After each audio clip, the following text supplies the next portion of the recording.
Mark your calendars now for February 17th to the 19th, 2026. Because if you miss this, you'll be playing catch up all year. This is the future unbound. And the most important higher ed marketing and enrollment management conference of 2026. Insights EDU is taking over Fort Lauderdale, where Google, Meta, Reddit, MIQ Digital, and top institutions nationwide will pull back the curtain on what's next. Are you ready to adapt or be left behind? Insights EDU 2026 is where leaders become game changers. Register now at insightsedu.com. That's insightsedu.com. Early bird pricing ends December 15th, 2025.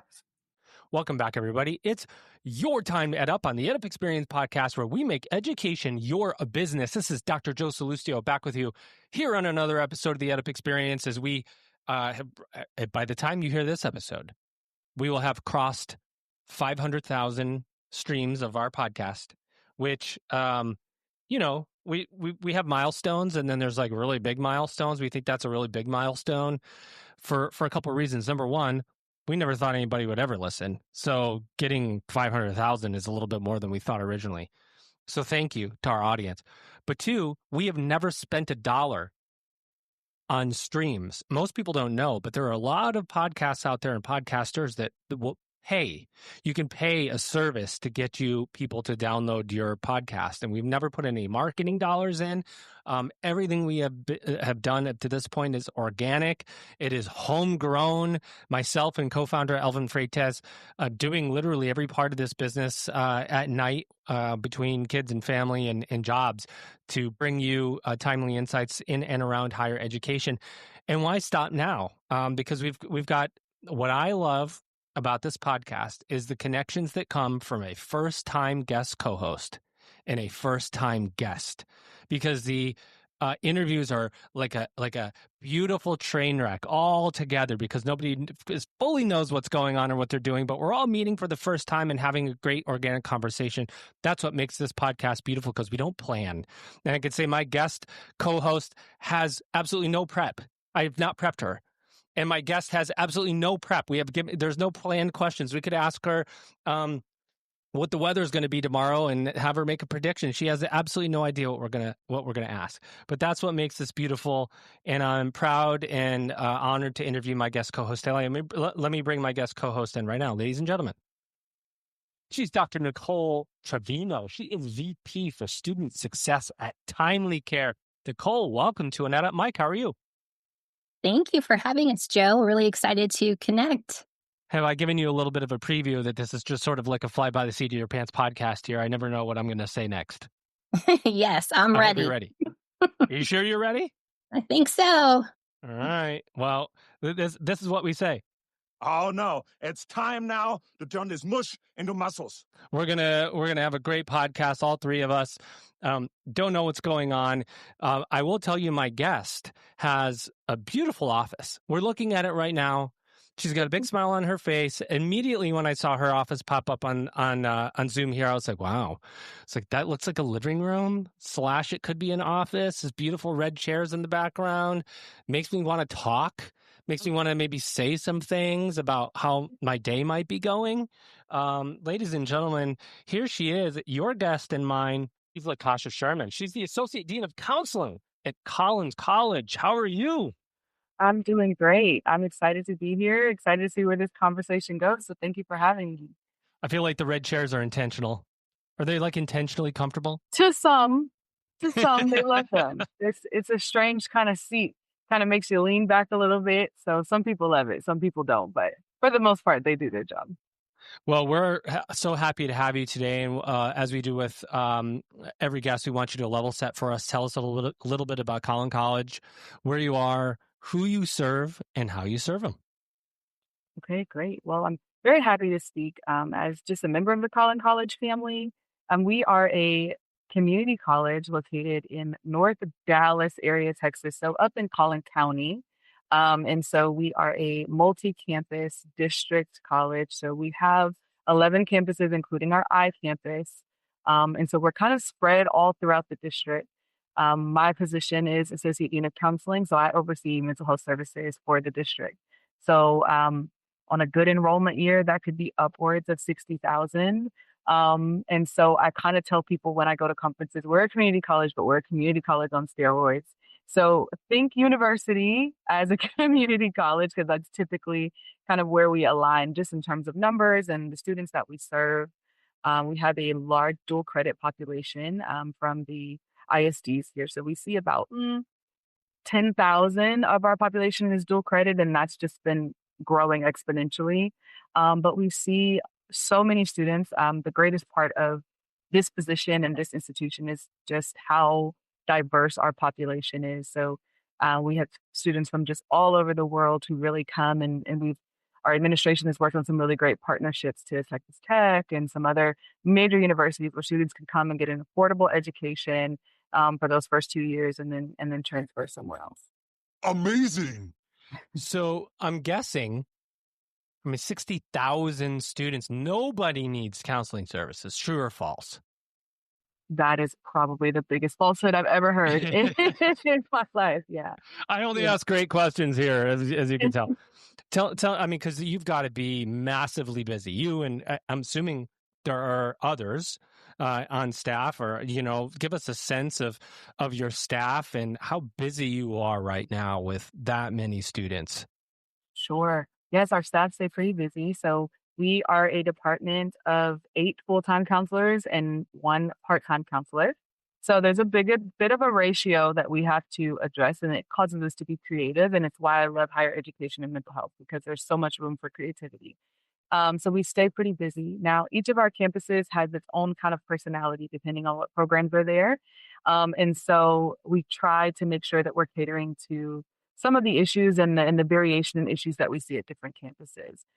So our Plano campus is our more traditional campus. It's got our highest level of traditional age students there. And so we see just a lot of some anxiety, just some adulting kind of things.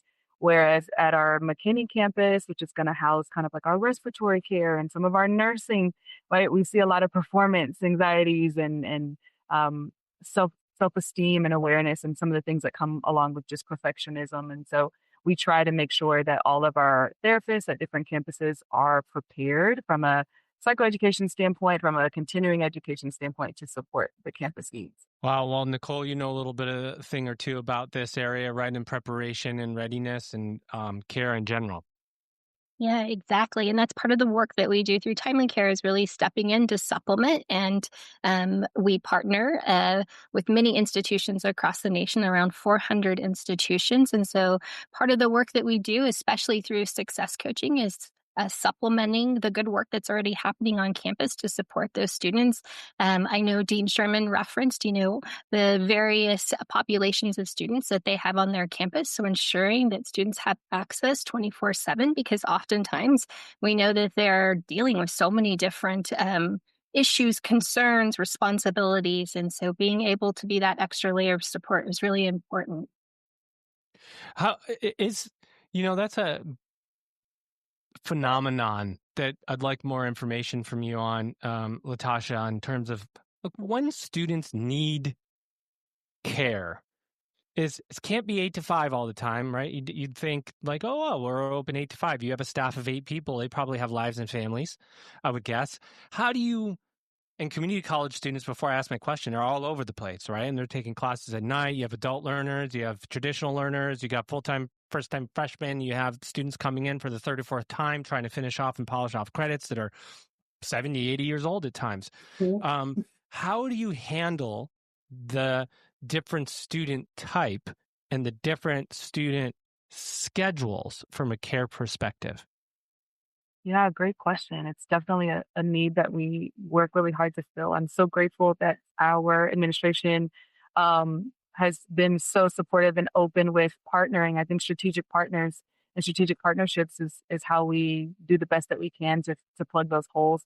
So we partner with Timely Care, and Timely Care has just been such an asset to our students, and with them being able to access care outside of that 8 to 5 window, with them being able to get med consultations and psychiatric evaluations and things like that. It's just been really great. for our students. So we definitely see that the utilization speaks to the need for us to really highlight strategic partnerships so that we can try and cast as wide of a net as we can to support our students. Nicole, any questions about this area for Latasha? And I'm a bit more of a curiosity for me. Does most of the care happen at night?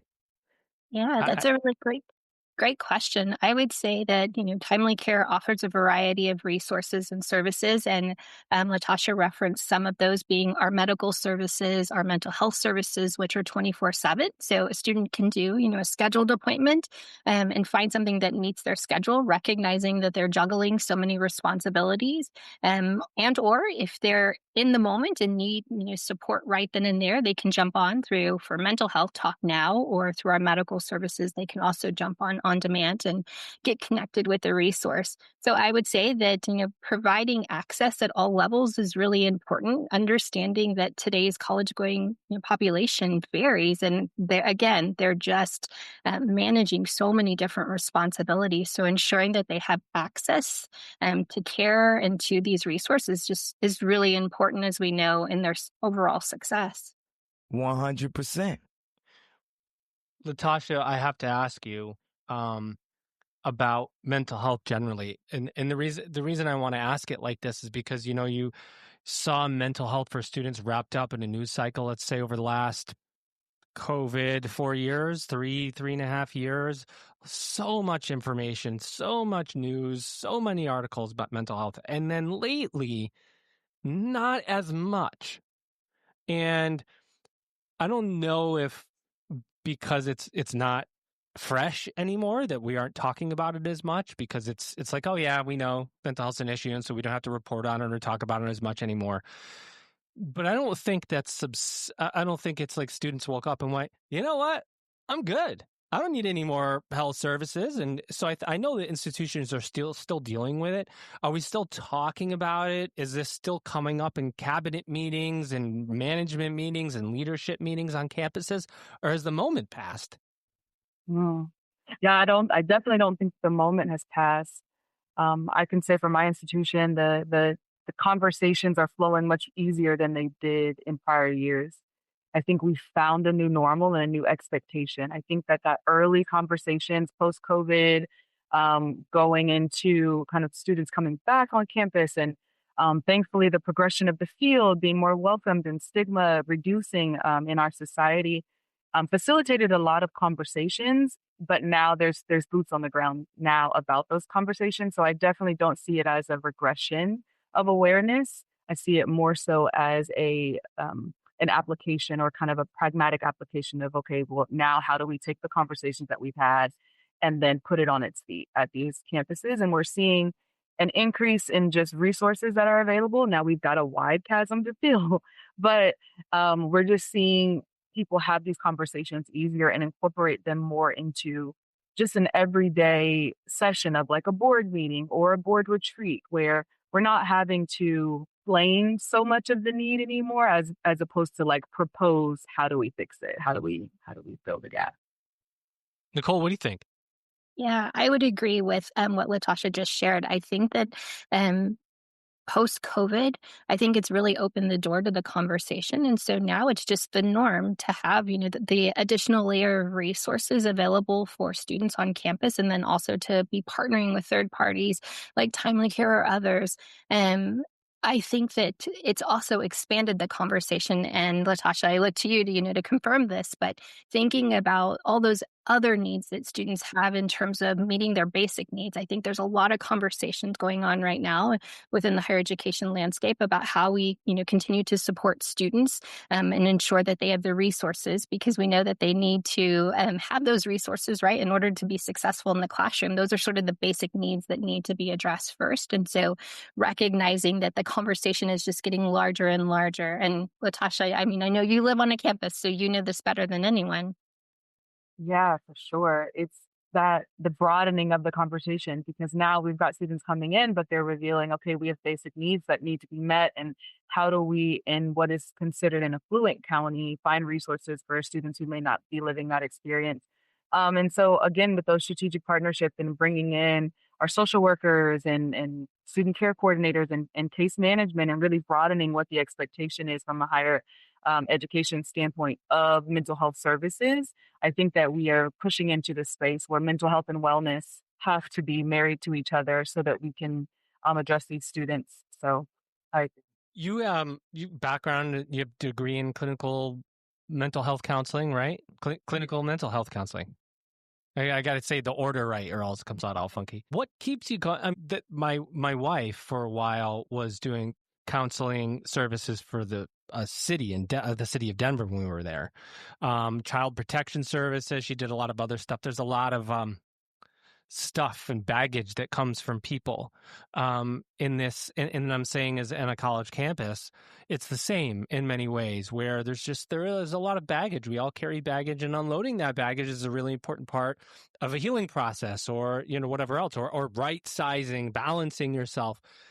But that's also a lot to take on personally as a counselor. I've always been fascinated with people who are in counseling, to be able to compartmentalize maybe what's coming in and not take it on personally. But it is so much, and students are, to Nicole's point, you have people, students who are balancing, adult students who are balancing a job and a family, kids, sometimes single moms, sometimes single dads, sometimes someone who lost their job, somebody that got rear-ended on their way to the school, and now they got a $300 bill and they don't have any money. I mean, it's this hardship that comes with it. How do you work with your team to stay mentally fresh for, especially in a semester beginning or a term beginning?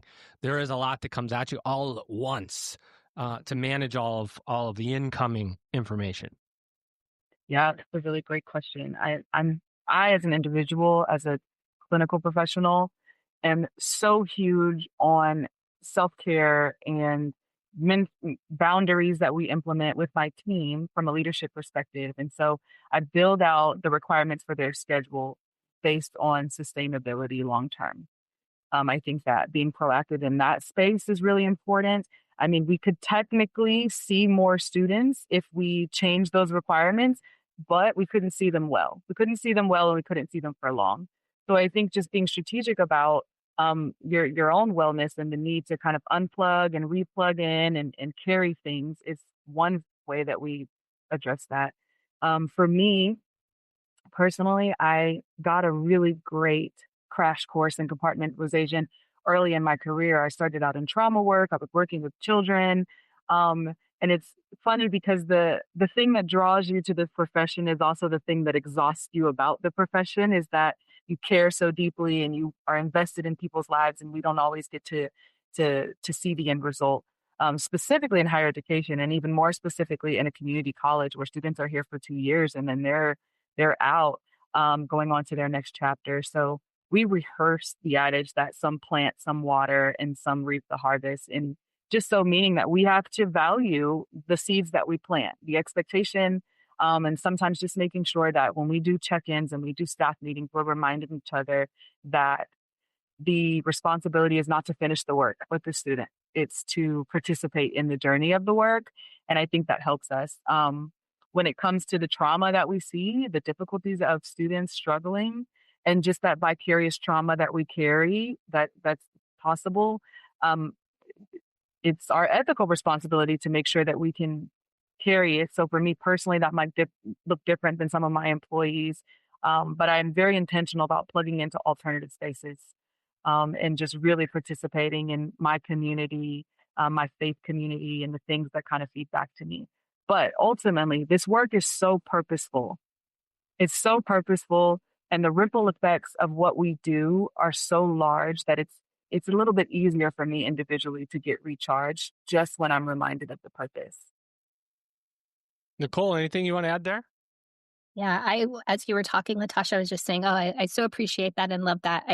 Little bit of background, I actually worked on a college campus for 24 years before transitioning over to timely care. So very near and dear to my heart, all that you said. And, I'll go back, to my early years working in the Dean of Students office, all the work that you do in supporting students in those various aspects. I work more specifically in conduct, but also with basic needs. And so ensuring, right, that we're not only taking care of the student, but also taking care of yourself yourself, taking care of your team, ensuring that the team has those opportunities for to recharge is so important because, right, we can only be our best selves if we're taking care of ourselves. So appreciate what you said, and I can only imagine, the excitement that you all must have on your campus as you get ready for this next round of students. And so hopefully you've recharged over the last couple of months and been able to spend some time focused on those efforts.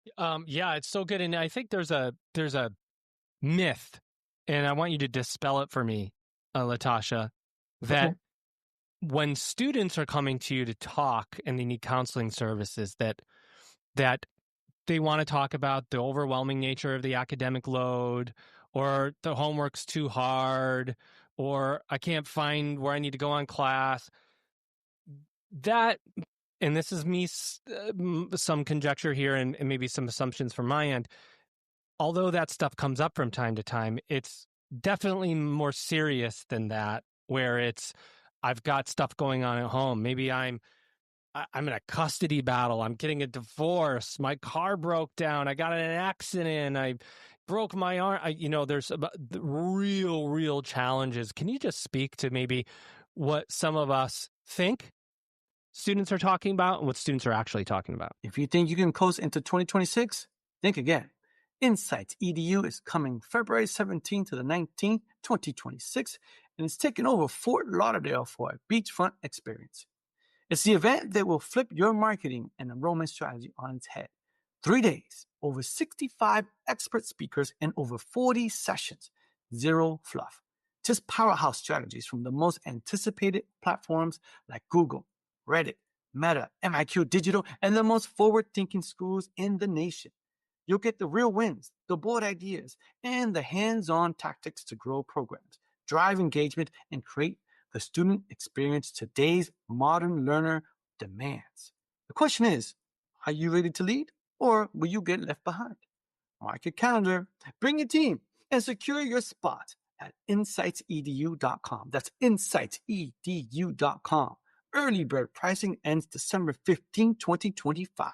See you in Fort Lauderdale. Absolutely. I don't know where that myth came from, but I just wish it would go away because you're 100% correct. That is not, we would probably throw a party if we had a majority of that in our offices. No, students are not plugging in for those reasons from a general standpoint.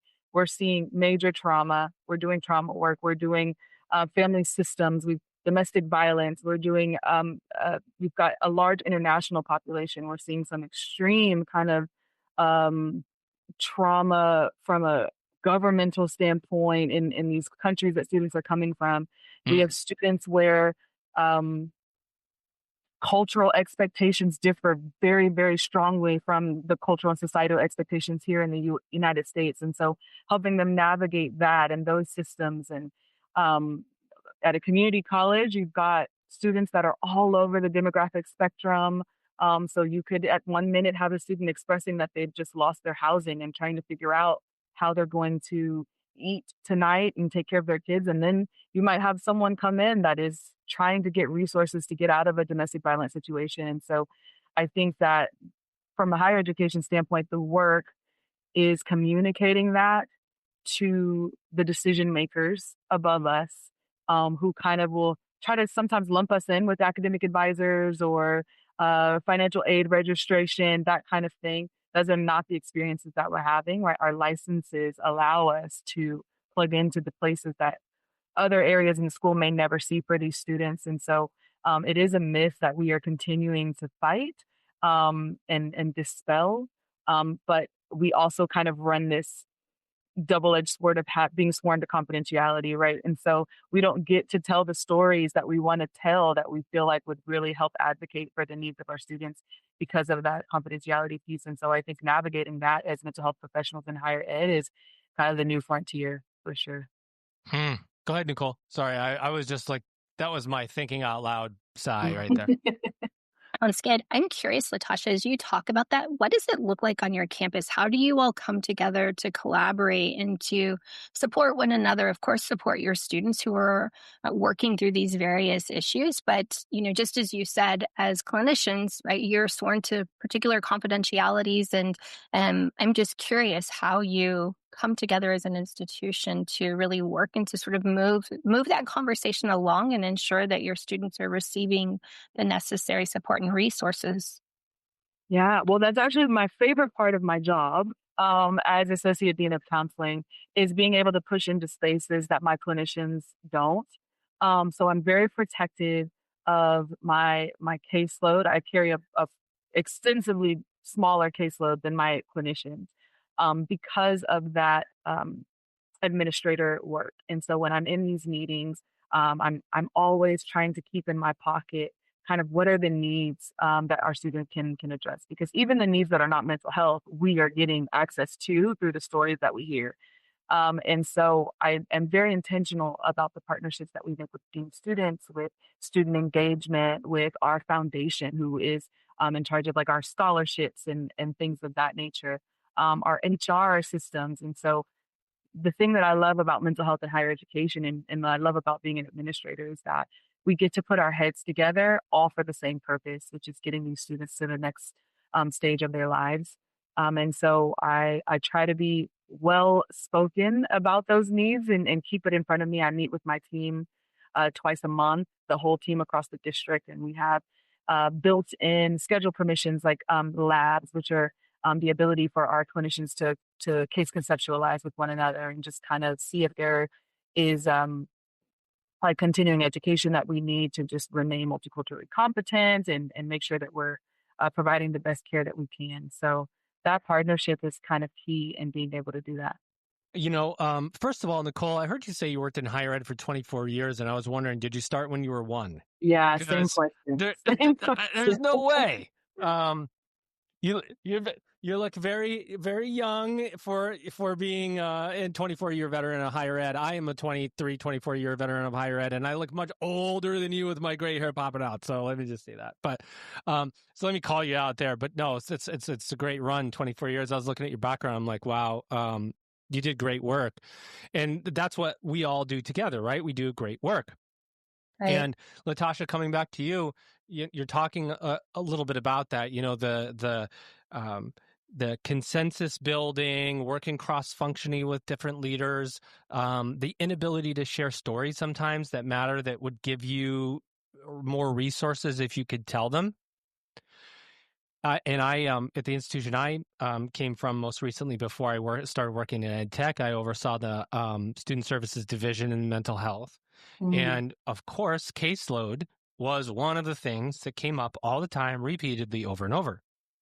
And someone said to me before I left, it's only been a year since I left my institution, said, you know what, we're going to implement artificial intelligence at the front end and maybe take out some of this, some of the less risky cases. And I just went, I don't know.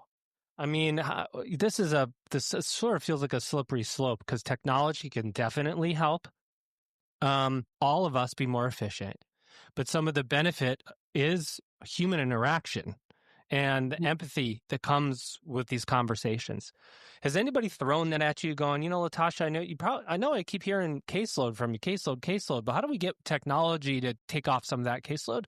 Or is that not happening? Is that conversation not hit you yet? No, it has. I can't say it's necessarily hit me in terms of trying to reduce the caseloads for our counselors. Um, I have been advocating for help in the systems and the way that we manage what we do, in terms of like our EHR systems and scheduling, and trying to make sure that we're being progressive in that way. I think we could really use tech to help us from a systems standpoint, So not become more necessarily. efficient with your tech, see more students. That's where you start. Exactly. So that we can do the work that we love to do, right? That connection piece and seeing students and sitting down with them is so important to us, and it's important to them. Specifically post COVID, you saw such an increase in social anxiety and just students really struggling to make connections. And so we love the way that the counseling relationship gets to model what healthy conversations look like, what healthy confrontation looks like. And so we want to continue to do that work.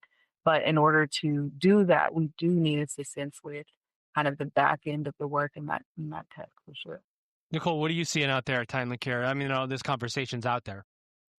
Definitely. I would say from where I sit with regards to student success, and right, there's lots of conversation, lots of rhetoric within the higher education landscape around the use of AI. I think that, every day I sort of pull up inside higher ed, the Chronicle, and there's a story on how institutions are utilizing the resource. I think there's lots of opportunity, especially, as Latasha referenced, in terms of students staying engaged. So from a success coaching, student success standpoint, I think that that's sort of the future. How do you engage with students? How do you ensure that they feel connected, that they have that sense of belonging as a member of the community, as a member of your particular institution? How do you do check-ins? And so again, from my point of view, it could be, checking in to see how their semester is going. We know that there's certain points of the semester which are really vital and important, that week 3, understanding where they're at, of course, midterms, but thinking about how we can continue to be proactive and stay connected to students, I think is top of mind. And I think there's, real opportunity out there. Nailed it. Yeah, and like, how could I use artificial intelligence in my data set to say, if you trigger these 3 or 4 risk factors, I have an automatic reach out for counseling services for you to schedule an appointment, right? Yes. Or Love something it. like that helps me with retention. It's going to help boost the retention at the university. It's going to help me with revenue generation. It's going to really help the student, obviously, before they maybe even know that they need the help, and engage that student in a more maybe in an opportune time. That's where the interest is, right? And being able to assess risk factors. Yeah, I'll just jump in and say, I think there's such opportunity in now stepping away from higher education with this coming out. I still ping my old colleagues about how they're using, but I think about the days when we would sit and look at all of the data points, that we would collect across the institution semester to semester. Imagine, just as you said, if there was a tool that could hone in and really look at, who's not attending classes, how many swipes have they, had across the campus, so that you can really identify where there's opportunity to step in and support, nudge, whatever it might be. But my goodness, I think there's, many institutions are under-resourced from that vantage point. And I think with the resources that are coming out, the tools that are coming out today, such opportunity to get ahead of it and to really support students and also in a holistic way. Yeah, and Latasha, that's such a great lead-in for the question, and how we talked about a collaboration a little bit earlier, but how does your department roll up within your infrastructure? And who are you meeting with enrollment folks? Are you meeting with the retention and the advisors? Who's that group that you work most closely with? Yes. So we are housed in the Division of Student Affairs or Student Engagement Services here. And so my direct leadership, so we sit right under Dean of Students. And so I am in those conversations. So we have division meetings, we have department meetings. I'm in the conversations with Dean of Students, which is kind of the narratives that I hear most often, right? So we're seeing the conduct things, we're seeing the Title IX things, the pregnant and parenting things. Access is also with this group. And then from a division standpoint, we're with advising and financial aid and tutoring and all of those things. So all of the student services kind of sit together. And so from a leadership perspective, yeah, we're hearing those conversations, right? And so the challenge is now taking that language and translating it to my feelings staff, right? Who are really just caring about the quality of these students' lives and not necessarily able to prioritize the institution's priority in the same way. And so sometimes in previous institutions, we find those two vantage points at odds with one another. I was going to bring up when we were talking about tech and data points and the things that we need here in Texas. Our public institutions have moved to the House Bill 8 funding model, right? So we've switched from enrollment numbers to completion numbers, which changes the narrative drastically. It changes kind of what is considered important. It changes the priority. And so I would love someone somewhere in the world to tell me about the AI that we can get to really have those two languages speak about the quality of these students' lives, their mental health, their readiness, and how that lends itself to completion numbers and to retention and engagement so that we can participate in conversations that we've typically been left out of. Because we know that we know personally the number of students that have access services and as a result felt more ready to complete this stage in their lives. We don't get to tell those stories as often, but the data could. And so we're just trying to find ways to push in and make those numbers continue to prioritize the work that we do from an administration standpoint. Nicole just jumped out of her seat when you said data tells a story. Nicole, go ahead. Exactly. That's what I was going to think. I was thinking as you were talking, Latasha, you're sitting on such great information. How do you convey at the right and speaking to the data piece, how do you convey that information then so that the others on campus, as they're looking, think about the IRs, institutional research, and your academic affairs provost, how do they take that information, those data points then, and compile it and really understand that student experience and the impact, and especially as you talk about outcomes in the state of Texas, the impact that your services are having, how are they helping students to progress, to persist, to move forward semester to semester? I think that's what's key and so important. So that's what's exciting to me, right? How do you convey that? How do you convey that? Most institutions have trouble with data. It is one of the things that we are all struggling with. It's very rare that you go, whoa, this institution has their data all, it's clean, it's reporting, it's real time, it's all these things that you need. Most of the time, it's complete opposite from that. It's siloed, it's not connecting, disparate systems, pieces of paper telling different stories because, you can't not everybody's bringing their computer to a meeting. So you got printouts. Which story, or in the middle, maybe you don't have to say because I don't want you to you say as much as you'd like. Which story is true for you, and how do you tell your story and its impact on the institution? That's a really good question. So we have our own kind of storytelling narrative that we've used in the department, and we can communicate that story in a certain way, and that's been helpful. Like from the data from our systems that are just us, right? They've come out with so much technology that will now be able to kind of integrate with our workday system and like our student services system, right? And so getting those two to talk to each other. As it stands right now, we kind of still are our own operating system and kind of we protect our data at all costs and then we report that data out. So our goal now is in the conversations that we're having now is, can I be allowed access to the data that you have? And then I can compare it to my data. And now we have another story to tell. And just making sure that we're protecting our students and their experiences and those type of things. And so it's a challenge. It's a challenge that we're right in the middle of. And so I'm open to anyone who hears and is like, hey, try this. We're always looking for kind of the innovative ways that we can help tell our stories. Yeah, I mean, that is common, right? Am I allowed to see this data? Yes, the answer is yes, unless it's, even if it's FERPA controlled, you can disaggregate it and yes, you can produce, but we all like to hold on to what we hold on to and not show it to anybody. And, because then people ask questions about the story you're trying to tell. Those are questions that we need to be asking in higher ed, Nicole, because if we don't, we fail the student, right? And the idea is that if we can connect the data, we serve more students. Agreed, 100%. And the more and more we can get creative with the ways to collaborate across the way, I'll share with you, Latasha, I had a director for a counseling service office many moons ago, and I did that thing. I shared because I was the, associate vice president for student success, so I could share the data as it related to student persistence, retention, graduation rates with them, and then they could then cross-reference. So that's how they then took their data and were able to speak to the outcomes, which we know are so important. Now this was years ago, and I recognize there's all sorts of policies, procedures that we have to adhere to. But I think the more and more we can engage with our colleagues on campus and have those, open-ended conversations around, how do we tell the story?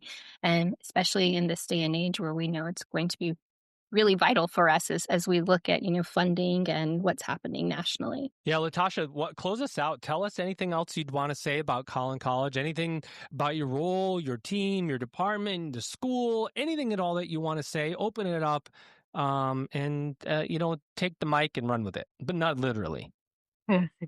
Yeah, well, thank you. I think my passion is finding ways to meet students and to add to their lives. We at Collin College, we kind of gotten this mandate to really push into a suicide prevention space, and that mandate was not necessarily coming from an understanding of the field and how these things work. It's that it's not necessarily something that we can eradicate, but it is something that we can put things in place to address. And so my passion is creativity and mental health. And so we created just a new brand within a counseling services called Connect 4. And that was an attempt to kind of really address that suicide prevention space. But knowing that if we have an event and we tell students that it's suicide prevention, they're not coming. And so how do we brand these efforts? And so my team really took a look at what are the things that we're seeing when students get to that place of hopelessness and what's missing. Very rarely, another myth is that they didn't talk to a counselor. Right. That's usually not the thing that if they would have had talked to a counselor just once, they wouldn't have come to that decision. So we really wanted to take a look at what are some of those things that students are seeing. And we kind of identified 4 major pillars, and that's what's built the brand of Connect 4, and that's friendship, support, conversations, and healthy relationships. And so in attempting to fill the chasm of 60,000 students or 48,000 students, whatever it is, and 8 counselors, we've really looked at how can we be creative to touch more lives. And so we started implementing events based off of each one of these pillars. And so my favorite success event is that we held a date night. We saw so many students struggling in their romantic relationships and struggling to have hard conversations and set boundaries. And because distress intolerance is so large among newer generations, they're just not knowing how to navigate those things. And so rather than hold a psychoeducation kind of another lecture or seminar. We just put together a date night. We had it catered. They could bring their partner. We had games, we had activities, but then we also had moments to really push into what are the conversations that we need to have. We didn't know if that was going to be successful, but we were there till 10 o'clock at night, just going through different ways to fight well and to communicate. And so we've seen that. We've seen when we push into that friendship space of really teaching people how do you make friends as an adult? When you don't have to go to the cafeteria and pick somewhere to sit, what can you be thinking about and how can you really represent who you are? And so students have really responded well to that. And I just truly believe that that's a watering and a planting that is going to have lasting effects. And so I think my passion is just finding ways to incorporate mental health into the lives of students instead of asking them to kind of step outside of their lives to come get mental health help. And I think that that is the push for higher education moving forward because we've done a great job of letting students know about our services. We've done a great job of reducing stigma around mental health. And now we have this influx. So I think the question that I leave everyone with is what comes first, kind of the chicken or the egg of do we increase everyone's awareness and then have to let our infrastructure catch up to us? Or do we, get to increase our infrastructure and then increase awareness? And where does the funding come from and the approvals and all of those things? And so it's just a really fun time in higher education. So I love what we do and I love the way that we care for students. And I just want to keep doing this work for a long time. That was pretty profound. Creativity and mental health counseling. I love that bit that you just talked about. Nicole, what did you think of this conversation today? Agreed. I just have to comment really quick. I love what you all are doing, the creativity. I love that you are literally meeting students where they're at, right? You said it, right? The long gone, I think, are the days where we have to wait for students to come to us. We know, again, they're juggling a million different responsibilities. So being able to connect with them in their spaces or in spaces where they feel safe or are willing to be vulnerable, I think is going to be really important. So appreciate you sharing that with us. And then lastly, I'll just say, I love the last thing you said, that it's a fun time in higher ed, because I think that there's lots to come. And I love that you use the word fun because it is fun. I think that the future, there's a lot of unknowns, but there's a lot of opportunities as well. to with all that's coming out, as we already referenced, as Joe referenced, with regards to like AI and all the resources that are available, but also thinking about the opportunities to collaborate, not just across the campus, but collaborate across institutions. I think, as I look and sort of peruse inside higher ed and the Chronicle, institutions are getting really creative in the ways that they serve their students and the way that they continue to keep their doors open. So I think that, yes, fun times, but lots of opportunity. As we look at this next academic year. So I'm excited for the work that I do personally, but excited for the work that's happening, on our partner campuses. So thanks for the opportunity to connect with you all. Nicole, thanks for being here as my guest co-host, everybody. Nicole Trevino, Dr. Nicole Trevino. She's VP of Student Success at Timely Care, here to interview our amazing guest today. Notice that her desk chair is also red. I think she's got it. I think she might like the color red with all the red she has in her office. If you can't see it, which you probably can't, there's just lots of red chairs. They look very comfortable. And you got to have a comfortable environment if you're going to talk to students, which I know she's doing all the time. Ladies and gentlemen, she's your guest today. She's Latasha Sherman. She is the Associate Dean of Counseling at Collin College. Latasha, did you have fun today? I had so much fun. These are my favorite conversations. So thank you. It's such a bright moment in my day before I get back to the regular. I'm so grateful to have been able to speak with you all. So thank you for having me. Thank you for being here. Everybody, you know what you've done. You've just EdUp'd. Attention, higher leaders. It's time to shake up your marketing and enrollment strategy. Join us at Insights EDU, February 17th to the 19th, 2026 in Fort Lauderdale, Florida, for a beachfront experience and the best higher education marketing and enrollment management conference. Early bird pricing ends December 15th, 2025. Register now at insightsedu.com. The future unbound is at Insights EDU 2026.